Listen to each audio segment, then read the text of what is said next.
Welcome on in YouTube to yet another ranking video. Let's take a peek at our boy, the slam dancing Moogle himself, Mog. Whether it's time to bust a move or kill some baddies, our boy is here to save the day. There's a few things to know about these dances that is imperative to how this list works. 1. Mog is essentially berserked with a chance to use one of 4 attacks of varying chance of each attack. 2. The chance of a dance succeeding is 100% if you are in a native area, versus the 50% chance of it working in the non-native area to that dance. This will be a factor throughout a generic run. 3. The accessibility to each dance, as you need Mog to fight in specific areas to learn this new dance. I'll be showing the attacks on screen so you can see what each one does, and every dance shares an attack with some other dance. So knowing what the criteria is, let's take a peek at what we got. Starting off at number 8 is the Snowman Rondo. While this is a pretty cool dance with one of the cooler backgrounds, the biggest issue with this dance is there's only one snow area, and that's the one non-random fight you can get in it. That means that wherever you go, it cannot be native to that area. That also means it's missable, which means you need to be on your game to remember Mog if you want this dance. The moves, however, are decent. Nothing amazing, but in some situations they can help a guy out. The accessibility is the worst on this list since you're only able to get in the World of Ruin, so I'm giving it a 2 out of 10. The usefulness ranking will be about a 4 out of 10 dance, as it's a dance that has no native backgrounds. It is somewhat okay when you have to use it. It's not that it's a bad dance, just one I never would really use over anything else for the most part. 3 out of 10 dance overall. Following up at number 7, we have the Twilight Requiem. Despite the fact that this is the first dance that you get in the game, I'm not a huge fan of it. There are quite a few areas that are native to this dance, since they are all in the cave areas.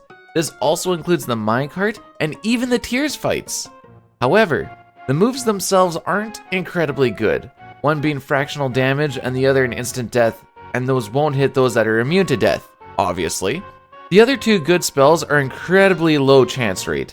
So even though accessibility is a 10 out of 10 since you are basically forced to get it early game unless you just refuse to fight with the Mog party in the save terrace scenario, the usefulness is only about a 2 out of 10 even with it being native to a good chunk of areas. Overall, I'd only give it a 4 out of 10 dance. At number 6 we have the Desert Lullaby. This is a pretty easy dance to get as there is a desert right by where you get Mog when you're in Narsh.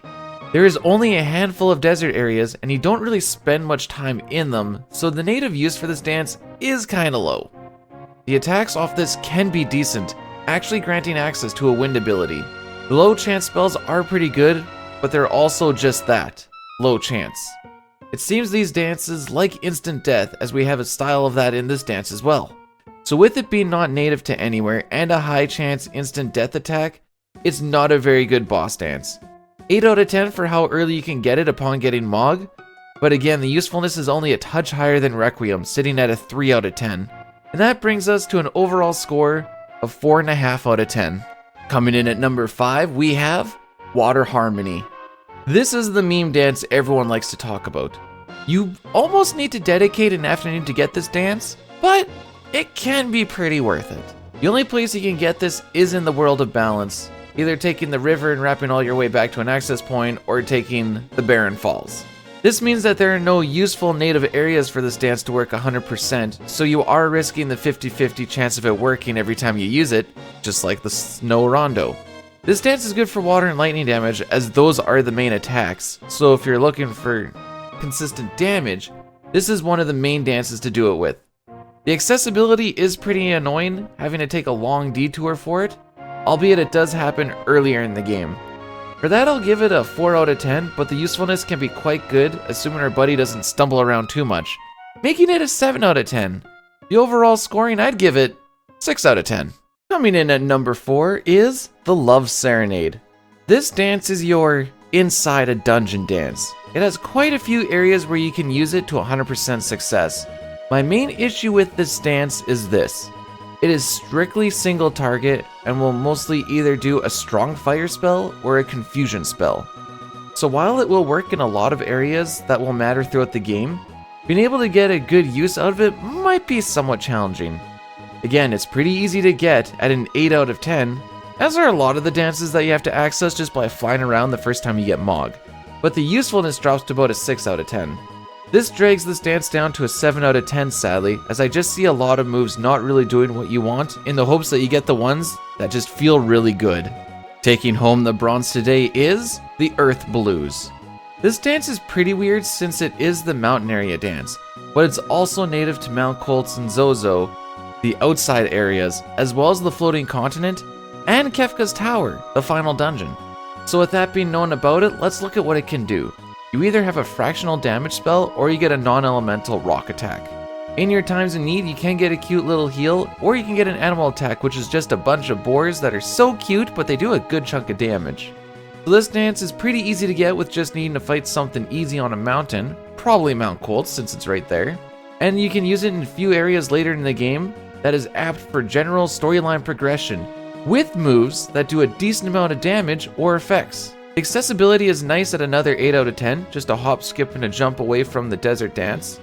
And I feel you can get some decent use out of it in native areas, which makes it quite useful. Solid 7 out of 10 dance, and I'd say overall it's a good 7.5 out of 10.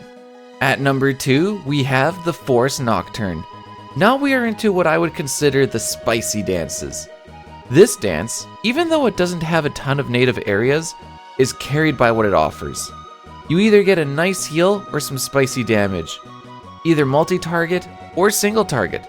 This is one of my go-to dances, and I just end up praying it works on the first turn. Non-elemental damage can go a long way, and the heal being one of the common spells isn't a bad thing either. It lets your controlled characters have the freedom to go more aggro as well. Getting this dance is quite easy as, again, it's right outside Narsh. The biggest issue is you won't really see many native areas for this dance throughout your travels, and that's where it drops off a little bit. That being said, it's good enough that you will want to waste a turn or two to get it going if you are set on using a dance. The accessibility is once again an 8 out of 10, and I'd go as far as to say it's an 8 out of 10 dance, if I understand averages at all, which earlier lists show maybe I don't and I just throw numbers where I want them. I'd just make this an 8 out of 10 dance overall. And at number 1, the big winner on the day is Wind Rhapsody. Sitting at the top of the list is the one and only Wind Rhapsody. This is your generic out in the field dance, and you're going to do a lot of walking throughout the game until you have airship access. Some interesting places where it works natively as well would be the Colosseum, on the airship, the IAF, and even in the final fight against Kefka. Once again, this is a pretty stacked dance. You have 3 attacks that do damage and a healing spell. That fits the bill pretty perfectly for me, and this is why you can see how this is on the top of our list. It can be used in a lot of spots without fail, does a good damage or heal without losing a turn to instant death or a buff you may or may not need, and the moves are decently strong as well. In fact, I would argue that other than Water Rondo or Forest Nocturne, this is the dance that you just want to full send and just hope it doesn't fail regardless of where you are. The accessibility is quite easy as you can fight a single leafer and get it, so I'm going to give that a 9 out of 10. It also just feels like the best option aside from some niche weaknesses where you may need to risk a turn here or there, making it a 9 out of 10 useful ability. Just a simple, solid dance coming out at a 9 out of 10, and probably one you'd want to spam if you're doing a berserk character run or something of the sort. And there it is. It is done. The full rank list by yours truly. Do you agree with it, or is it just a bunch of hooey? I realize that in these lists you can just load up with magic and spam Ultima or do a physical build that does a bunch of damage, but that's a whole lot less fun and it takes a ton of the spirit out of these lists. It's also why I need to subjectively look at the skill itself and how it fits into the world, versus everything else that could possibly out-DPS it, or out-utilize the particular skill most of the time. These are just for fun lists to maybe teach you something about the game, and what Square was thinking when making these characters.